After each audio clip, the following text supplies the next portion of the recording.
Welcome everyone. It's a joy to be these days with you and visiting this beautiful sauna. So today's reading is about, does Satan exist? Truth is one and eternal. Realize oneness with it in your deathless self within. The following commentary is based on the teachings of Paramahansa Yogananda. The Bible tells us in chapter 4 of the Gospel of St. Matthew, then, after baptism, was Jesus led up of the Spirit into the wilderness to be tempted of the devil. To most modern minds, this passage seems quaintly obsolete. Psychologists have said, in fact, that the temptation of Jesus, if it is occurred at all, was purely psychological. They call it a projection of desires lurking in his own subconscious mind. The subconscious plays a strong part, certainly, even if not a unique one, in any testing the spiritual seeker must undergo. The Bhagavad Gita, in dealing with this undeniable reality, quotes Arjuna in the 3rd chapter, and then Sri Krishna's reply. Yet tell me, teacher, said Arjuna, by what force doth man go to his ill, unwilling, as if one pushed him in that path? Krishna replied, desire it is, passion it is, born of the darkness, which pusheth him. Mighty of appetite, simple and strong is this, man's enemy. Yet even Krishna describes passion as born of the darkness. The fact is, as Paramahansa Yogananda wrote in our biography of a yogi, all thoughts vibrate eternally in the cosmos. Thoughts are universally and not individually rooted. A truth cannot be created, but only perceived. Psychology, yes, but psychology attuned to currents of consciousness that pervade the entire universe, attracted by each of us according to our own personal inclinations. Yogananda quoted in the past saying, I used to think Satan was only a human invention, but now I know, and add my testimony to that of others who lived before me, that Satan is a reality. He is a universal conscious force whose sole aim is to keep all beings bound to the wheel of delusion. We should take pains then to attract uplifting currents of universal consciousness, and to avoid attracting the negative which disease that it is can affect our thoughts even while it leads us to believe that our thoughts are purely our own. Thus, through Holy Scripture, God has spoken to mankind.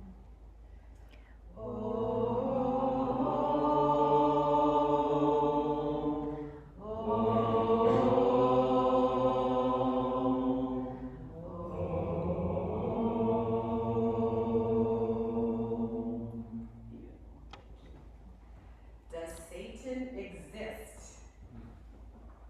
I think he was here earlier messing with our technology. And there was this downward pull, and I was like, why me, right? And Inez is like, Kelly, just pray. She was staying uplifted. I was like, okay, I just had to go take a moment in the bathroom and just be like, okay, I'm being pulled down, into that victim consciousness. That's not right. I want it this way, right? Likes and dislikes, they're the big way that we get pulled downward. Instead, we have these beautiful teachings to always help us tune in to that super consciousness, to that upward pull of energy. And so Yogananda answers the question, does Satan exist, so beautifully in his poem from Whispers. He says, emerging from the cocoon of ignorance, I have heard thy voice, Divine Mother, saying, you have long remained enclosed in the cocoon of wrong human habits. Come out, the silk man death. Come to destroy you. Cut away the delusive, comfort-inducing silken cords of past habits which hold you falsely secure in the chamber of death. Come out. Cease being a blind human worm, sleeping and dreaming human weakness. Come out of your old cocoon of delusion. Spread your wings of eternal power and splendor through spiritualizing your ambitions. Come out and be that butterfly of eternity. Let your wings display their innate divine beauty. Let them spread out all over space and train anybody, entertaining everything and everywhere. O wings of beauty, fly through the skies of infinity, attracting all towards everything that is most beautiful. Sun and stardust, glimmering on your wings, banish gloom from every heart as you soar past on your joyous way to your home in me, O butterfly of eternity. I'm done. So it was a really wintry, cold day, you know, that rain that's almost frozen, you know, and it just can freeze us to the bone. Hi Dot, come on in. Thank you. We could just put the three of you right here. Thank you. Want to just put that up, Willis? Sorry for late. No, perfect timing. We're gonna go sit up. Hi Giovanna. Giovanna. Welcome. We're so happy you're here. Happy you're here. I was waiting for you to start my talk. Sorry. No. Thank you.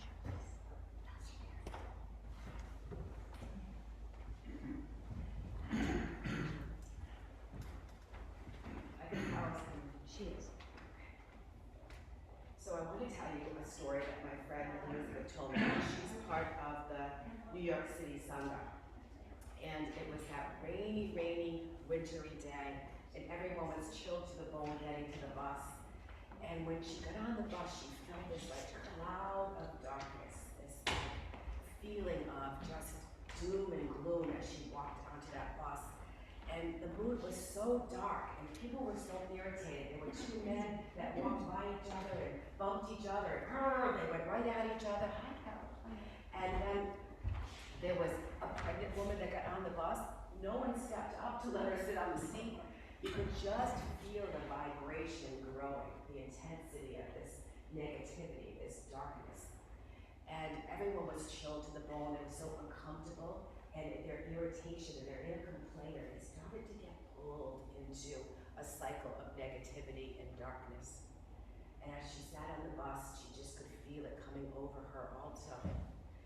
And all of a sudden, the bus driver, feeling this energy, came over the intercom and he said, "Folks, I know you're having a hard day. It's really cold out there. You're chilled to the bone right now and you're really frustrated.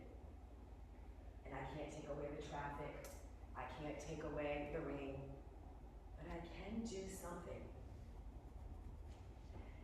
Here's what I can do.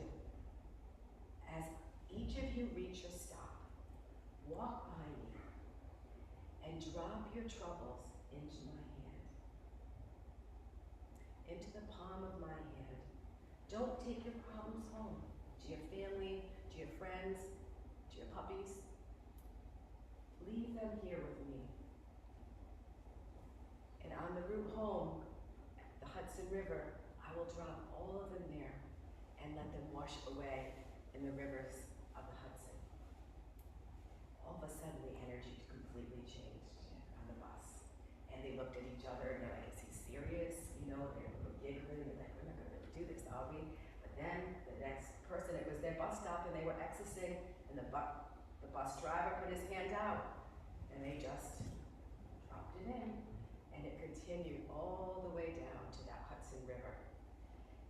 And so all the way home, they were moving this energy and leaving it there. So ultimately, the light of the bus got brighter and brighter and brighter. And each one of us, you know, we live in this world of delusions and likes and dislikes, of darkness. People can be mean and hurtful and unkind and break our hearts. You know, there's so much loss and illness that can come into the world. But we long for that light, that comfort of light. But what if we all are that light? What if we're all here right now because we've been called to be that light in the world that the world needs? That we have the power to turn that light on when people are sad or scared around us. And we're able to bring that light, to bring them into that current of light, to let them step out and rise into that upward current of light. Yogananda, he answered the question so well. Satan exist? He said both evil and good exist in our world today, a maya of duality. But God is beyond them both. That's what the example is, right? God could destroy the evil, but he knows that the power of love will overcome the darkness. And we all have that superpower to overcome the darkness. So by strengthening our love in this way, it all is bringing us home, off that bus and into a new way of being in the world. He said, remember in the reading, I used to think that Satan was only a human invention, but now I know it's a true reality. It's a human reality. He is a universal conscious thought and force whose sole aim is to keep us in delusion. Do not deny the existence of evil power, but become aware of the destructive pattern of evil, and it comes as temptation within ourselves. And so the ego brings us into ignorance, into restlessness, into fear, into selfishness and anger. But you know, the more we start really tuning into that light, the more we want it in all our heart, our mind, our soul, and use all our strength, we start to bridge. That ignorance becomes wisdom. That resistance becomes calmness. That fear, fearlessness, only love. That selfishness, selflessness, and that anger, peace. The light and peace of earth. We are here to bring light and comfort into this world, but we have to begin within ourselves, right? We begin within. So when we have discomfort within our own self, would you be willing to sit with that and be the comfort that you've always needed for yourself? When you close your eyes to sit down to meditation and you feel into maybe some of that resistance or some of that I'm not good enough or some of that anger or fear that might come up or insecurity, can you be with that? Can you be the comforter like Jesus was? That great comfort into the discomfort and pain that happens through our human experience. Can you integrate these emotional vrittis that start coming up? Yes, you can. It is the light of your awareness. Awareness is curative. The light of your awareness. Okay, this is coming up within me. Some scar, an old feeling that is being triggered by something happening in the present moment. The past is being triggered and it starts to move up and we want to push it down and push it away and run away and distract and do anything we can. But no, we're asked today, in order to be that true, authentic channel of light, we have to clear that darkness out within our own spine, with our own energy. That's the only way to become the lights in this world. We have to know how to integrate it, be willing to do that for our own self. You know, every affliction we have, every addiction we have is stemming from our emotional pain. And so the more we're willing to move into that energy and motion of darkness, the more we're able to free ourselves from the darkness of addiction and affliction. Addiction to thinking, addiction to sleeping, addiction to judgment, whatever it might be. The afflictions of how the body takes on our pain and some scar and our negativity, we can move through that. We can be the light in our own inner world that begins to shine on the outer world. And we be the change we wish to see in the world, as Royce so wonderfully showing Gandhi's quote. And lastly, just keep adding to your light. So instead of focusing on the darkness, because that's how we energize it, right? It's like, how can I just keep bringing light? How can I just maybe put 10 more minutes into my meditation? How, can I recognize when I've judged someone to stop for a minute and pray for them, and then look inside and say, I know that everything I'm judging in another is something I'm unwilling to see within myself. And I'm willing now to be with, to integrate that darkness. That anything, any likes or dislikes that I have with anything or anybody in this world, I need to see that within myself. And when I do, that beautiful channel of light is opened, and that's exactly what we need to do. But if you don't want to hang out with Satan, right, one important thing is to be grateful.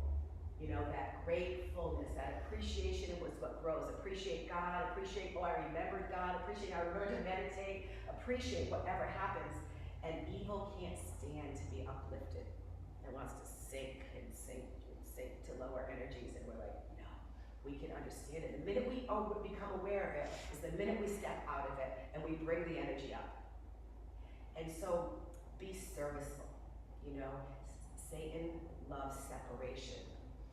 You know, but we do service from a sense of fullness, not from an empty myself out because my ego has an agenda to look a certain way.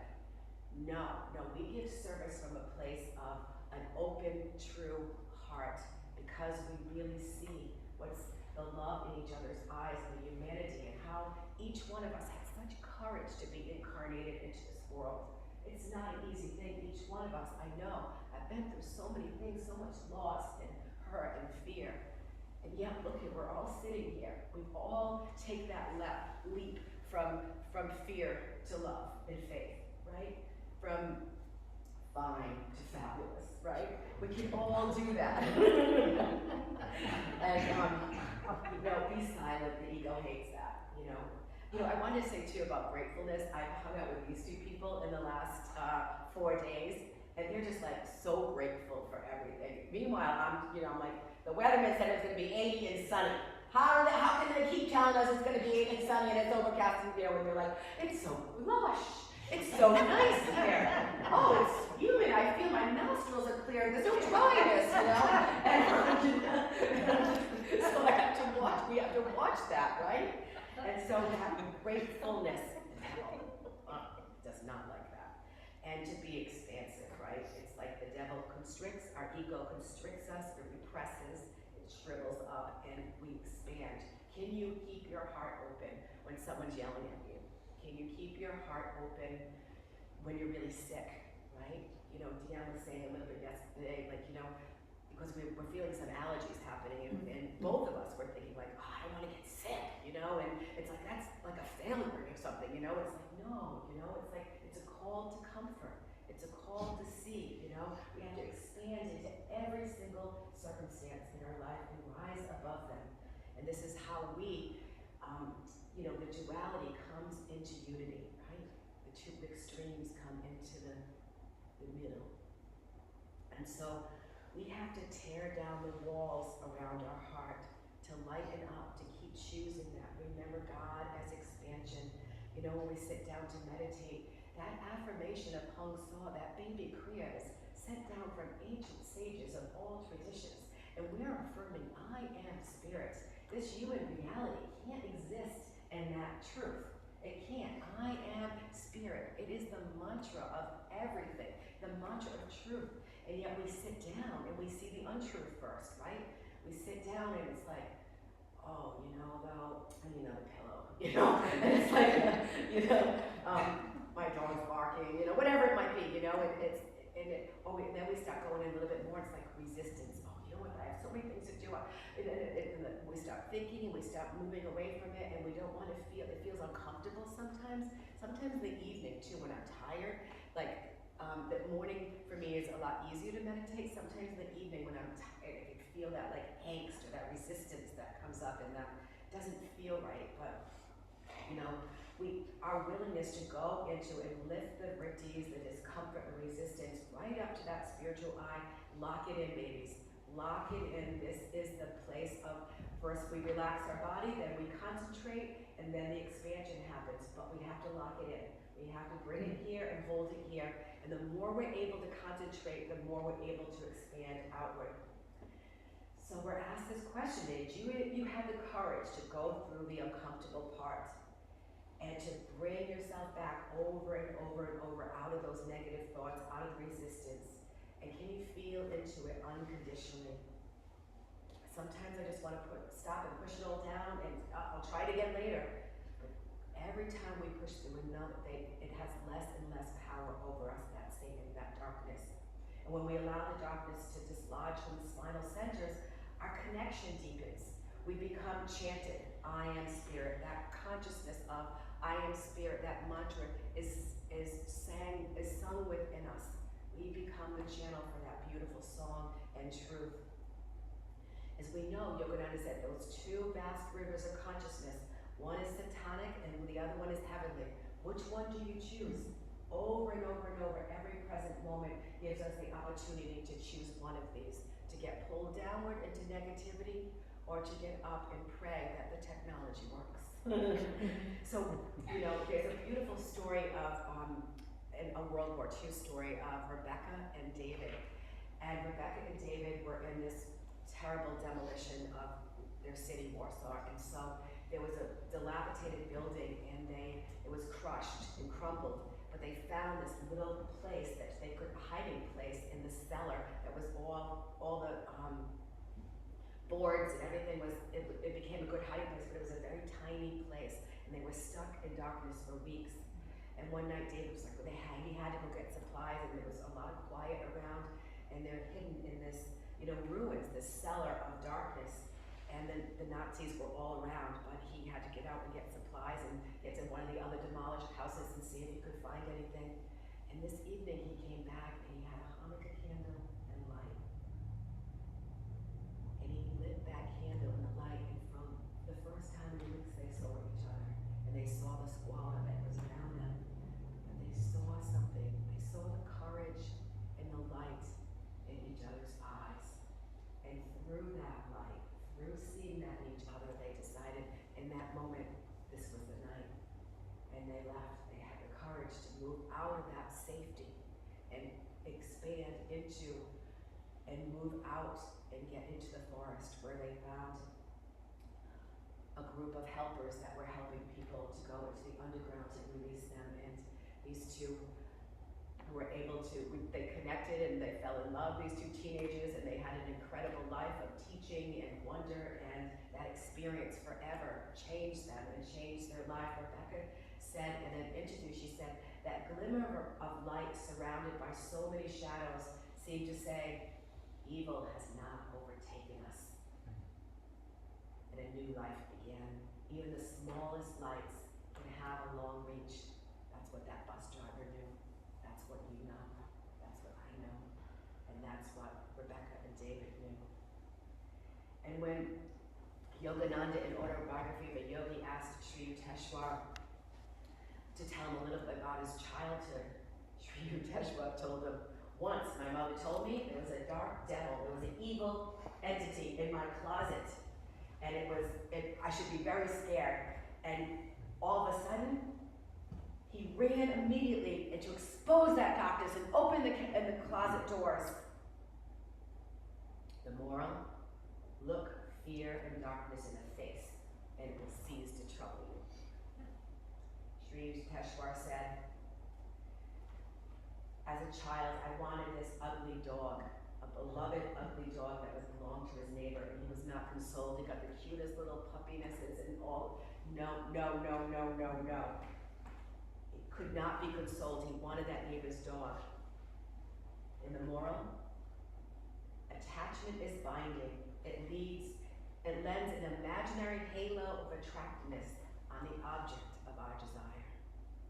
So we're transcending our desires today. We're moving beyond desires and the delusion. What in this world has given you true happiness?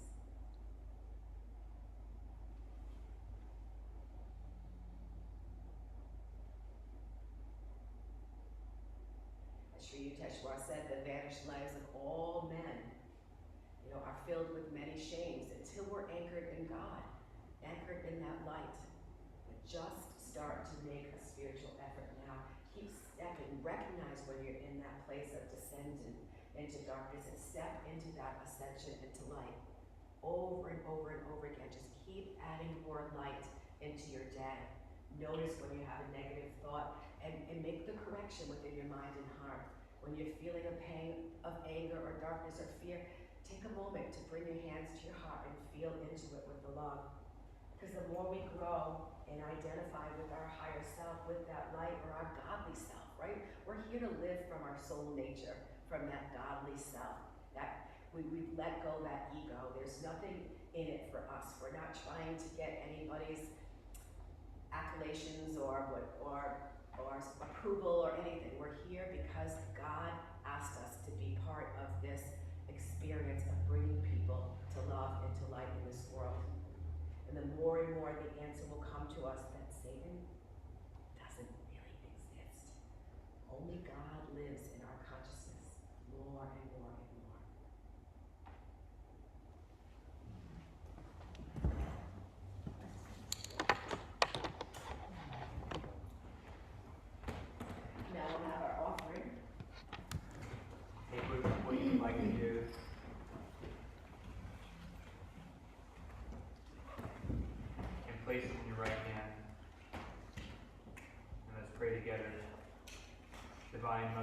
Divine Mother, receive this offering, make it holy, may serve to spread your message of self-realization to truth-seeking souls everywhere. Om. Peace. Amen. Good morning, everyone. Can you hear me? You can hear me? Okay, this is a song I need your help with there in the church. And so at the appropriate time, you will have a big clap and sing along with me. So I am assuming you don't hear me. Can you hear me? Okay. Guilty, I can hear you. I couldn't hear I Kelly. know online you can hear me. The question is, can they hear me in the church?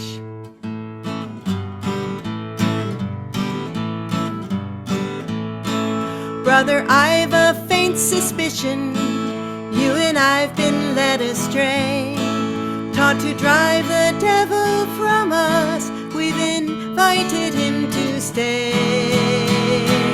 What we need is light, 'cause you can't drive out the darkness with a stick, with a stick. No, you can't drive out the devil with a stick.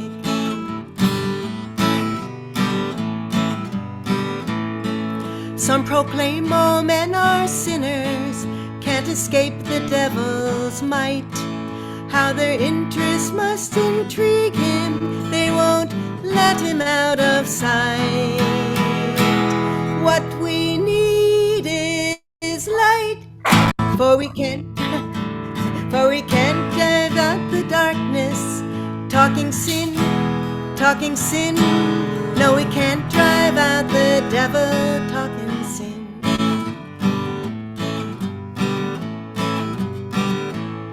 Some of us were taught the slogan, social evils must be slain. But can anger drive out sorrow? How can passion conquer pain? What we need is light, for we can't drive out the darkness while we hate. No, we can't drive out the devil while we hate.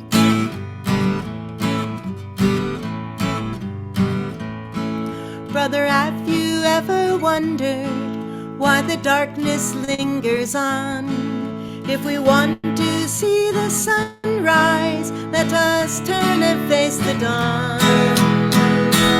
What we need is light, for we can only beat back the darkness when we love, for we'll only best the darkness when we love. Let's do that last verse again.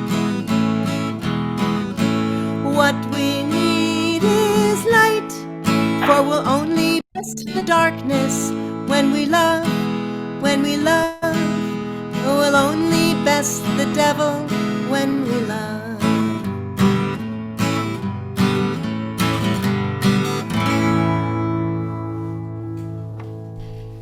Thank you, Swamiji, for